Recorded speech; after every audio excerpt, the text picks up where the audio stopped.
Manoj అనిస్తారు. Yes Manoj, అంటే వైసీపీని ఒక్కొక్కరుగా వీడుతున్నారు. నిన్ననే సామినేని ఉదయ్ భానుకు సంబంధించిన అంశం చూసాం. ఆ తర్వాత బాలినేని శ్రీనివాస్ రెడ్డి కూడా జనసేనలోకి వెళ్ళబోతున్నారు. తాజాగా గ్రంథి శ్రీనివాస్ టీడీపీలోకి వెళ్లేందుకు వ్యూహరచన చేస్తున్నారు. అంటే టీడీపీ నేతలు యాక్సెప్టెన్స్ ఉందా? టీడీపీ నేతలు స్వాగతిస్తున్నారు ఆయన రాకని? పశ్చిమ గోదావరి జిల్లాకు సంబంధించి 7 నియోజకవర్గాల్లో వైసీపీకి మరొక బిగ్ షాక్ తగలనుంది అతి త్వరలో. దీనికి సంబంధించి భీమవరానికి సంబంధించి మాజీ వైసీపీ ఎమ్మెల్యే గ్రంథి శ్రీనివాస్ వైసీపీకి గుడ్ బై చెప్పే పనిలో పడ్డారని చెప్పాలి. ఎందుకంటే దాదాపు గత 2 రోజుల క్రితమే మాజీ సీఎం జగన్మోహన్ రెడ్డితో జరిగిన నియోజకవర్గాల ఇన్ఛార్జీల సమావేశంలో ఇటు భీమవరానికి చెందిన గ్రంథి శ్రీనివాస్ హాజరు కాలేదు. అంతేకాకుండా ఎన్నికలు అయిన దగ్గర నుంచి కూడా, తాను ఓటమి చెందిన దగ్గర నుంచి కూడా ఎక్కడ కూడా కనీసం పార్టీ కార్యక్రమాలకు కూడా గ్రంథి శ్రీనివాస్ దూరంగా ఉంటున్నారు. అంటే ఓడిపోయిన తర్వాత అన్ని నియోజకవర్గాల్లోనూ దాదాపు నాయకులు కార్యకర్తలతో సమావేశాలను ఏర్పాటు చేశారు. ఇటు తాడేపల్లిగూడెంలో కానీ, తణుకులో కానీ, ఇటు ఆచంటలో కానీ ప్రతి చోట కూడా ఓడిపోయిన వైసీపీ ఎమ్మెల్యేలు, మాజీ ఎమ్మెల్యేలు అందరూ కూడా వారి కార్యకర్తలకు కాస్త మనోధైర్యాన్ని ఇచ్చే విధంగా కూడా ఓడిన ఒక నెల తర్వాత అయినా సమావేశాలు కూడా పెట్టిన పరిస్థితి కూడా ఉంది. అయితే భీమవరానికి చూసుకుంటే గ్రంథి శ్రీనివాస్ ఎక్కడ కూడా నాయకులు కార్యకర్తలతో సమావేశాన్ని పెట్టలేదు. అంతేకాకుండా సీఎం జగన్మోహన్ రెడ్డి కూడా కాస్త దూరంగా ఉంటారు అని చెప్పాలి. గత ఆగస్టు 15 మాత్రమే ఆయన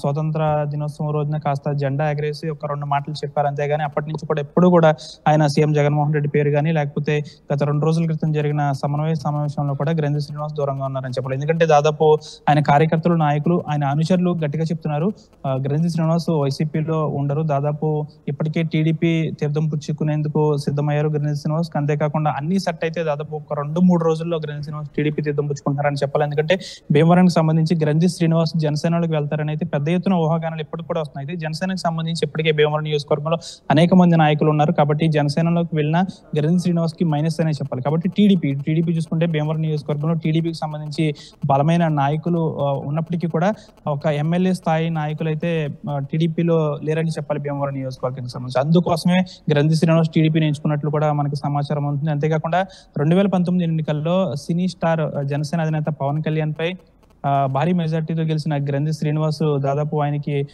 పార్టీలో సముచిత స్థానం ఇస్తారని గ్రంథి శ్రీనివాస్ సంబంధించిన అనుచర వర్గం కోరుకుంది. కానీ ఆయనకి ఎటువంటి సముచిత స్థానం కూడా ఇవ్వలేదు. ఆ తర్వాత 2.5 సంవత్సరాల తర్వాత కనీసం మంత్రి పదవిని ఇస్తారంటే ఆ మంత్రి పదవి కూడా ఇవ్వలేదు. చివరి నిమిషంలో విప్ అనే పదవిని ఆయనకి గ్రంథి శ్రీనివాస్ కట్టబెట్టారు. అయితే అప్పటి నుంచి కూడా గ్రంథి శ్రీనివాస్ అలకతోనే ఉన్నారు.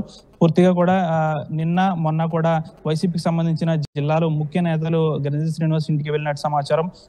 ఒక్కసారి సీఎం జగన్మోహన్ రెడ్డిని మీరు కలవాలి, మేము అందరం కలిసి మిమ్మల్ని తీసుకువెళ్తామని కూడా వారందరూ కూడా చెప్తే గ్రంథి శ్రీనివాస్ దీనికి అనుకూలంగా ఏమాత్రం లేరని చెప్పాలి. ఎందుకంటే నేను ఇంకా ఎటువంటి నిర్ణయం తీసుకోలేదు, ఒకవేళ ఎటువంటి నిర్ణయం తీసుకున్నా పార్టీకి చెప్పే వెళ్తానని కూడా గ్రంథి శ్రీనివాస్ చెప్తున్నారు. అయితే దాదాపు కేవలం ఒక 2-3 రోజులు లేకుంటే ఒక వారం రోజుల్లో గ్రంథి శ్రీనివాస్ పార్టీ మారే ఆలోచనలు అయితే కనిపిస్తున్నాయి. దాదాపు ముఖ్యంగా జిల్లాలో పెను మార్పులు అయితే వైసీపీలో చోటు చేసుకుంటున్నాయి. ఇటు పాలకొల్లు నియోజకవర్గం చూసుకుంటే వైసీపీ సీనియర్ నాయకుడు మేకా శేషబాబును కూడా పార్టీ సస్పెండ్ చేస్తుంది. అంటే ఆయన పాలకొల్లు నియోజకవర్గానికి చెందిన బలమైన నాయకుడు, అయితే ఆయన కూడా సస్పెండ్ చేసింది. ఇప్పుడు పాలకొల్లు నియోజకవర్గ వ్యాప్తంగా కూడా మేకా శేషబాబు వర్గం ఒకవైపు ఆందోళన చేస్తుంది. ఇప్పుడు ఒక 2 రోజుల క్రితమే పశ్చిమ గోదావరి జిల్లాకు సంబంధించి వైసీపీ జిల్లా అధ్యక్షునిగా ముద్దునూరి ప్రసాదరాజు నియమించారు. అయితే ముద్దునూరి ప్రసాదరాజును నియామకం పట్ల వైసీపీలో కొంతమంది అసంతృప్తిగా ఉన్నారు. దానిలో గ్రంథి శ్రీనివాస్ కూడా ఒకరని చెప్పాలి. ఎందుకంటే ఆయనకి కనీసం జిల్లా అధ్యక్షుని పదవి కూడా ఇవ్వకపోవడంతో ఆయన పూర్తిగా కూడా అలక చెందారని చెప్పాలి. పూర్తి స్థాయిలో ఒక వారం రోజులు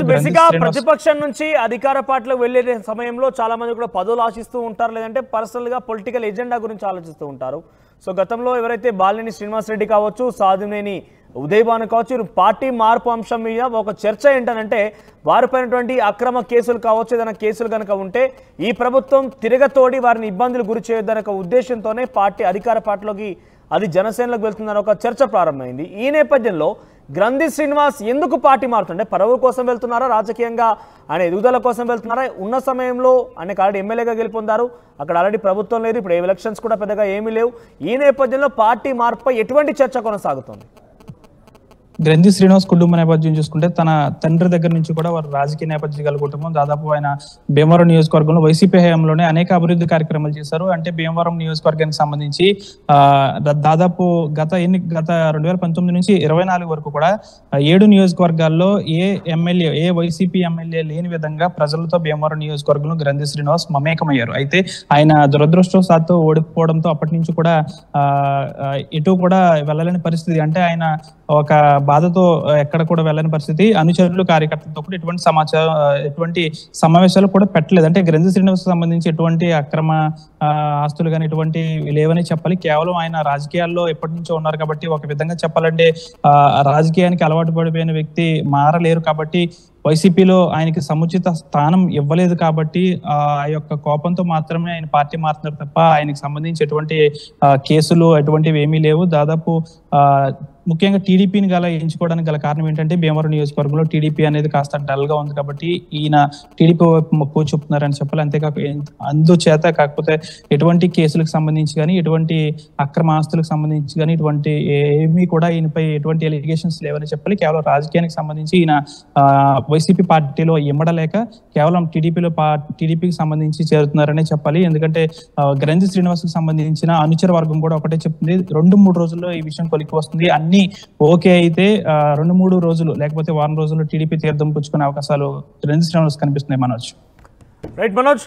సో మొత్తం మీద పశ్చిమ గోదావరి జిల్లాకు సంబంధించినటువంటి భీమవరం మాజీ ఎమ్మెల్యే గతంలో 2019 ఎన్నికల్లో పవన్ కళ్యాణ్ ఢీకొట్టి ఆ నియోజకవర్గంలో వైసీపీ జెండా ఎగరవేసినటువంటి గ్రంథి శ్రీనివాస్ తిరిగి అధికార పార్టీ టీడీపీలోకి చేరబోతున్నారు.